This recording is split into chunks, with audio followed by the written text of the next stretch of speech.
Hi everyone, I'm really excited because I've received this book in the post today, which is Colorist Special Effects 4 by Helen Elliston. Now I've got Helen's other three books in this series, and they're absolutely fantastic. So I had to order this as soon as I knew it was available. I had to order it, and I thought I'd just share a little video with everyone to show them about it. Now the other three books are quite similar. I thought I'd just show you what they look like. There's number 1 and number 2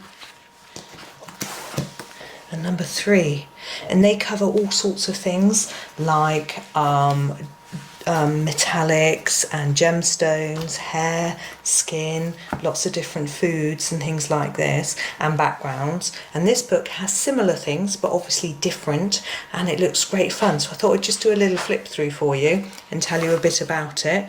Now this page tells you a little bit about Helen, and that there are free printable practice sheets on Facebook if you find her there and things like that. What it does say is quite important is that she uses Prismacolor Premier pencils. Now, so on her the step-by-step guide, it tells you which exact pencil numbers to use. However, I don't use these pencils, I don't have many of them, and I use Polychromos pencils, and I find it works perfectly fine with those. So you don't actually need this set of pencils. Now, the first set is Edible Incredibles. It's a great title, isn't it? And there are all these lovely things that you can learn how to colour. So her first one here is the candy corn. It looks really great. It's a great one for Halloween. It's great fun. You can see it's a little guide how to do different parts of it, and then at the end there's a sort of finished picture so you can see what it looks like, and you've got a piece here to try yourself. Now most of them are similar, so you have different steps and then some to practice. So here's our lovely pepper, and then she does this lemon. So you've got this is like the whole lemon, and then on this page you've got a little slice of lemon and some practice parts as well. This one looks so real, probably doesn't come out at all on the camera. Looks amazing. Then you've got peas, which are great fun. I love this one with the face on. And then you've got some green olives to do as well, which is sort of stuffed, which is great. And then you've got a pie. This is quite interesting. So it starts off like this, but then look how real it looks at the end, and even down to the sort of foil wrapper on the outside. It's fantastic. And then this one shows you how to do a filling. So you've got this absolutely juicy looking cherry in the middle of the cherry bakewell. And then this is an alternative filling, so you've got some lovely jam. And of course you could do different colours for different types of jam, whatever you want to do. And then here's the gingerbread person. He's great for Christmas maybe. He looks great fun, or she of course.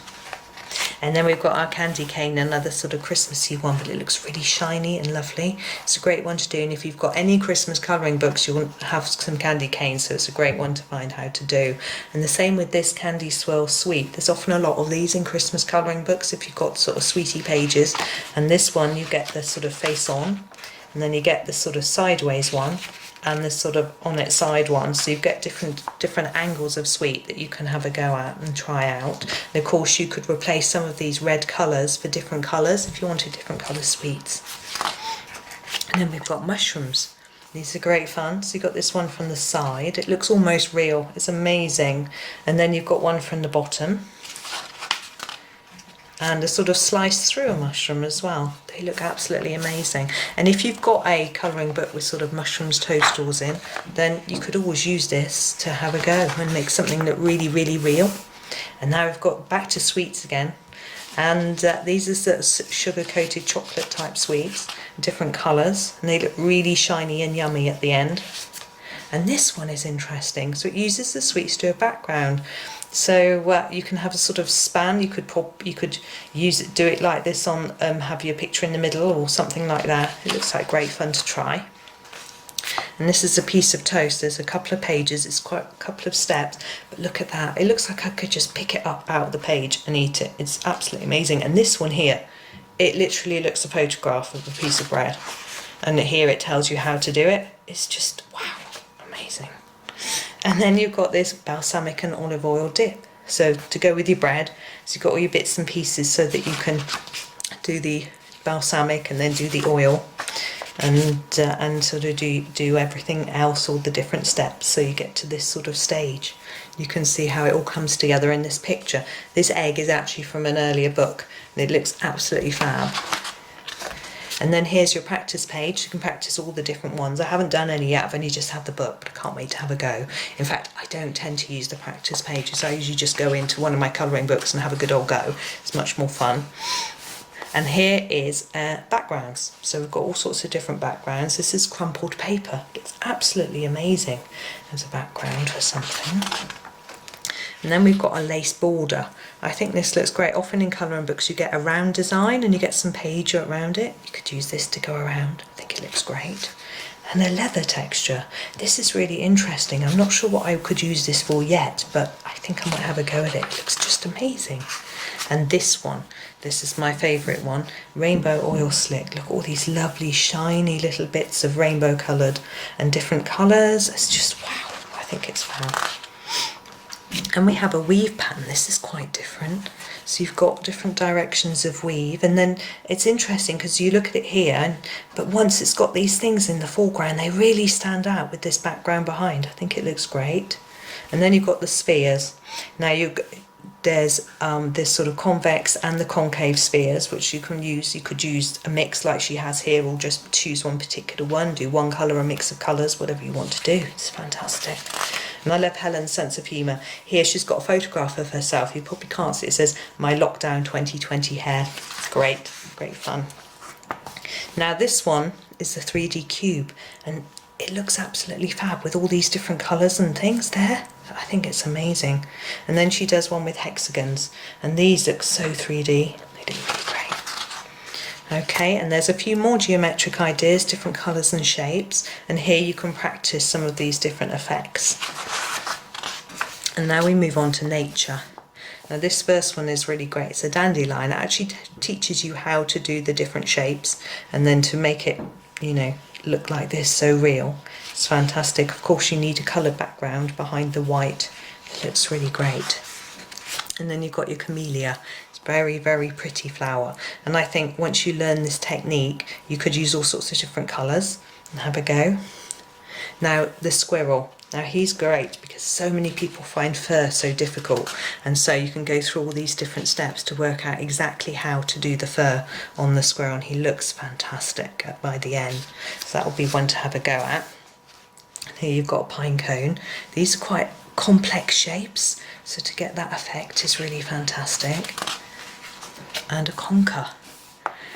He's great. He looks so shiny and new and lovely.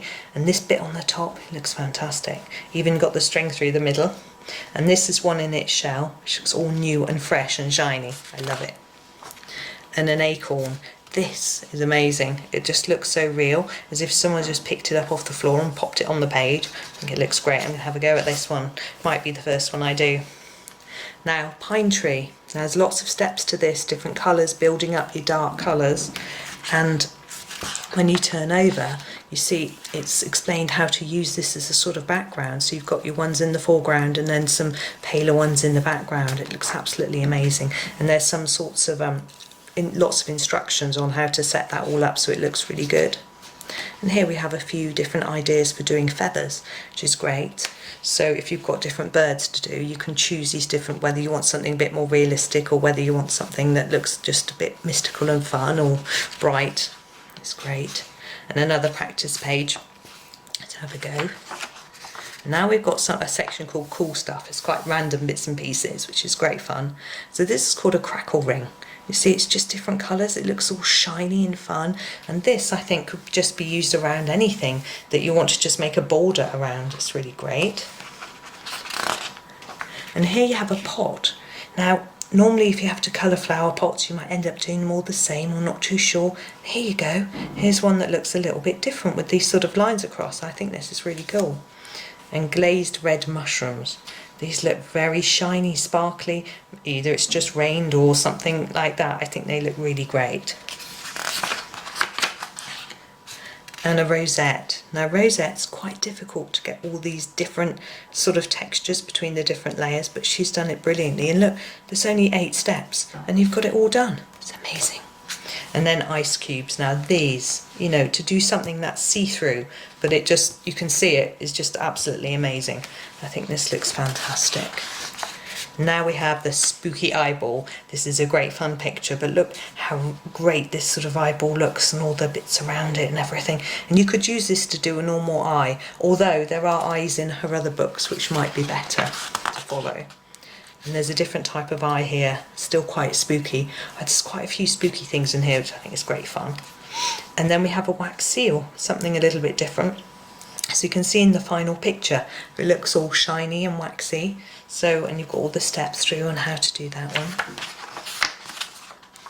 And then on this page, it shows you different ideas for centres for the seal that you can use. And on this page, you can combine it. So you've got your envelope, and she suggests you draw it on the back of an envelope to send to someone, which sounds great fun. And even do the string, tells you what colours to use. So you can put the string on it to make it look like, you know, it's tied up, or draw some sort of flowers or things like that on there, or even a ribbon. Great fun. And there's a few more practice pages there. And here we've got a stained glass window. Now this is a sort of arched window, obviously, with she's tried to make it look like a bumpy texture, and by the time we get to this step here, we can see how realistic it looks. It's lovely.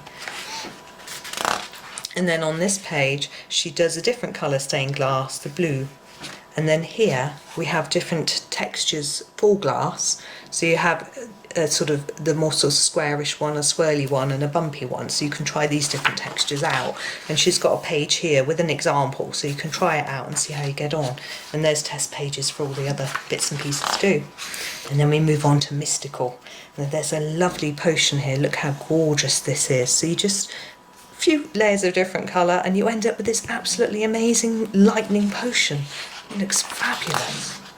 And this potion is bubbly. That's great fun. And it even tells you how to do the bottle, so you can get the sort of effect of that too. And the same here. This one is a glowing lava potion. The bottle though is in one of the earlier books. Says here it's in her book 2. And then we've got the similar bottle again, but we've got this sort of smoky potion. It's just escaping through the cork. It's great fun. And a green potion, and this one's sort of bubbling away. It looks really fun, really mystical. And then the genie bottle, the colour is absolutely amazing, gorgeous. And then this blue orb, that's a really interesting idea. You could use it as a background for something, or you could use it, you know, instead of a moon in a sky or something like that. It's great fun. And here we have some eye ideas, which are really interesting. So you build up the colour in the eye and then make it look all strange like this. How interesting. And this one, it builds up a little bit. You've got this feather clip, which explained how to do to make it look really sparkly and crystally, and then it talks you through how to do the hair plait. And then at the end you put it together in this picture, so it looks very pretty, all these lovely hair colours and the sparkly clip. Then we have this star trail bird, so he's got this sort of background, and it's trying to make his sort of feathers fan out, and goes across the page to end up with all these coloured details. It's probably very hard to see on the camera, but it looks very impressive. And here's our practice page again. We can have a little go. And there's another practice page, and I've noticed on this page there's a couple of lovely gemstones and a sort of pearl. Now these are from earlier books of Helen's, and they are amazing, and I've had a go at all of these, and they're great fun to do. And what she's done this time is she's put in quite a fun page here as a word search. Oops. And she's put in an odd one out and a crossword, and then there are the solutions, and I'm going to cover them over so we can't cheat. So that's got a bit of fun there. And then we've got a test area, so you can, there's a few spare pages, so you can just test things out if you want to on there. So so that's Helen's lovely book. So in the comments on this video, in the description, there will be a link, so you can go onto Amazon to purchase this if you want to. It is an affiliate link, so I do get some commission on the sale from that. So if you'd rather not do that, just go into Amazon yourself and search for Helen Elliston, and you'll find her books. Thank you very much.